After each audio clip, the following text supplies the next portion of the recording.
So today we're going to be talking about a very controversial topic, which is to rent or not to rent. 1099, W-2. There's so many different things, and honestly, if you break it down and really do the math, let's say two salons were set up exactly the same but different ways to get paid. Each stylist would make exactly the same amount unless they did a lot of money per year in their own sales. Then they might make a little bit more. But if you broke it down and divided all the hours they had to work, the W-2 stylist would make more because they make more per hour because they don't have to wear all the hats in the business. It's really up to you. Do you want to work for yourself and be a one-person show? Or do you want to work on a team and be part of a team? There are some 1099 positions that do have a really good team atmosphere.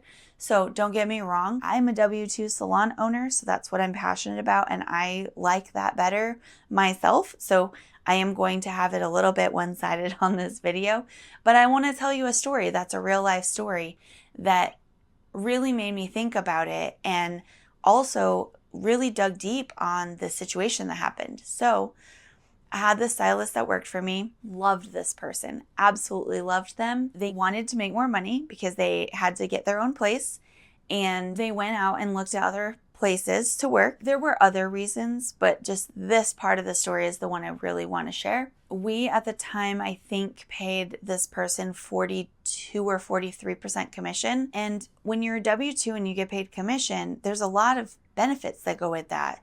So it depends on the salon what amount of commission they pay and what their prices are, because 0% of zero is zero. So back to the story. We paid about 42 or 43% commission. This person left our salon and went to another salon because they got paid 50% commission, which sounds like more. But I asked the person in an exit interview, are you a W-2 or 1099? And they said they didn't know. And that crushed my soul and made me want to make this video. Because if they are a 1099, which this person shared with me that they had to supply all their own color and products, you wouldn't supply your own products if you're not a 1099. That wouldn't make sense. So I'm assuming it is a 1099. Then you have to pay self-employment tax, which on average is about 15%. So really now they're making 35% commission. So did they make the right choice? Did they leave for the right reasons? Now, there was a thing where the vibe of the salon maybe fit this person better. That's totally okay. It's really up to you. What do you want to do? What kind of position do you want to have? In a W-2 pricing model or W-2 salon position, you're going to fill out a W-4 document. That and an I-9 document. That's how you know it's a W-2 position. You'll fill that out within the first week of employment. You'll have to show your ID or social security card or your passport, and you'll have to write how much you want taken out of your paychecks. I'm not a tax professional. I cannot advise you on what to file. In the beginning, it's pretty easy to fill out those forms, but as you grow your income, when you get to like 50 or 60,000 a year, or you have a spouse that also earns that, you really want to make sure you talk to your tax professional. You can fill that form out differently every year to make sure you're having the right amount of taxes taken out so you don't have to pay in. So in a W-2 position, usually the salon will do a lot of marketing and bring in a lot of clients for you. You will have to bring in your own because you are running kind of your own business within their business, because depending on how you do and how you perform depends on how much money you make. But there's a lot of opportunity in a W-2 position. You could get extra income for doing a different job throughout the salon, such as social media or inventory management, or, maybe training associates or teaching, a lot of different avenues. They could even pay for some of your advanced education to become an educator in a field in payment of helping grow the salon. You could be a shareholder, you could earn extra commission for helping do things around the salon, and only if you like to do it. It doesn't mean you have to do those things. But at the end of the day, you clock in, you clock out. If you want to go out of town for 2 weeks, you don't have to answer your phone because they call the salon to schedule everything and you have to worry about it. You will be responsible for doing your own social media and attending education and keep growing yourself in a career-based W-2 position. But there are W-2 positions, such as some of the chain salons, that you don't really have to do any of that stuff, and it's just like fast money. You make a lot of tips because you see a lot of people in a day. So, it really just depends on what you're looking for. But most W-2 positions will offer continuing education that they pay for every year, and some of them will pay you to go to it, which I do that in my company. They also have team outings and different events and really celebrate you as a person and support you and support your growth in the company. You can get vacation time and a lot of other benefits. Actually, in the state of Nevada, as of 2025, there's going to be some retirement benefits that you're going to get as an employee of a company. So lots of good opportunity. In a 1099 position, you're going to fill out a W-9, and also you can have your owner fill out a 1099 form because you're paying them over $600 a year in rent, so you can put that on your taxes. You get to file your taxes differently as a 1099. You're going to be paying about 15% self-employment tax, which in a W-2 position, the owner of the building or the owner of the business would match that in your paycheck, so you only pay half of that as a W-2. So in your 1099, you get to choose all of your own things. If you want to use 4 different color lines and use whatever foil you want and all the things, you get to choose it, but you also have to pay for it. So as a salon owner, when I see stylists using Fremar foils, I'm like, a lot of money going in the trash can. But again, it's up to you. If you want to be fancy with your foils, please make sure you charge for it, because you don't want to get to the end of the year and realize you didn't make any money. So the other hard part about a 1099 is now you have to be the person to book all the appointments unless you hire it out. You have to be the person to do all the inventory and the ordering.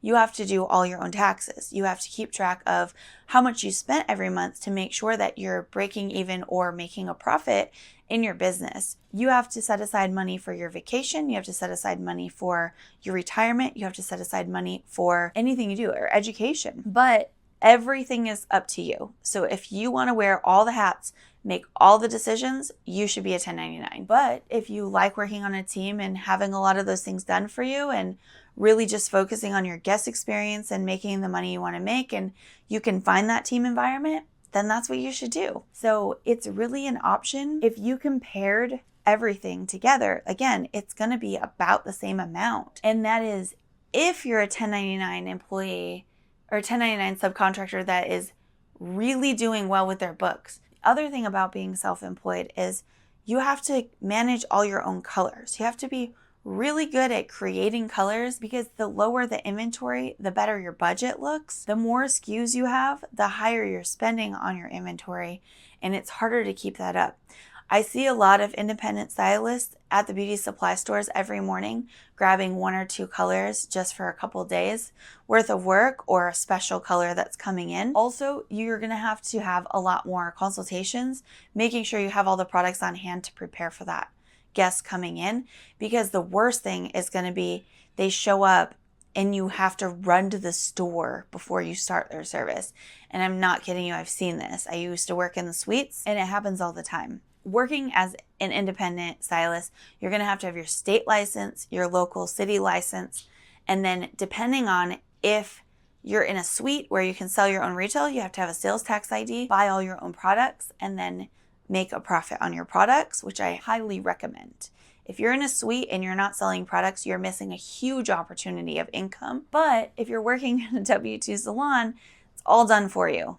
I mean, you have to help put away the retail, and maybe you're the inventory person. You get paid to order things. In my opinion, I just love working on a team, so it's my benefit of the doubt. Like, it's where I live. But if you're a renter in a salon, most of the time the salon is going to carry the products. Sometimes they'll pay you a commission, sometimes they won't. It really depends on the salon. But honestly, if you're renting a chair in a salon and the salon is selling the products, the owner should be, if they're paying you commission, they should give you a rental deduction to make that very legal. And look up all the laws around it. Study it, understand it, talk to your tax professional, and really understand what is right and what is wrong. In a lot of rental salons, they'll have you sign an agreement for the policies and rules of their salons. So those do hold up, but make sure that you still can make your own hours and have 24-hour access and do kind of come and go as you please. But there are going to be standards in the salon. So whatever you choose, just choose what's best for you. There's no right or wrong answer. Maybe you try one and it's not right, and maybe you try another one and it is right. But just know and feel it out for yourself. In my company, we do a 30, 60, and 90-day review.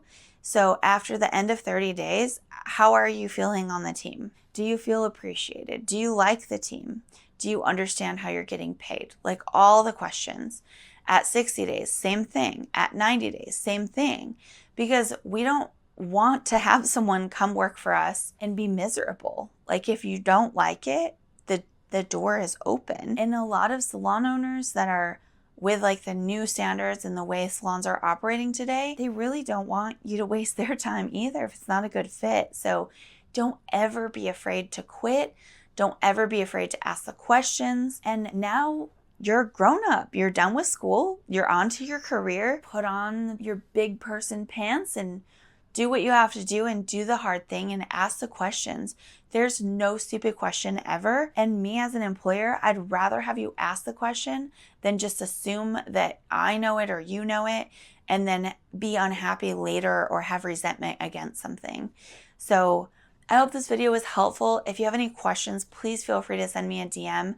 And I'm happy to answer any of the questions. Again, all of this is just my opinion. There's no right or wrong answer. It's a creative field and we get to do whatever we want. And that's the best part about the beauty industry. So go out there and crush it and enjoy it. Thank you.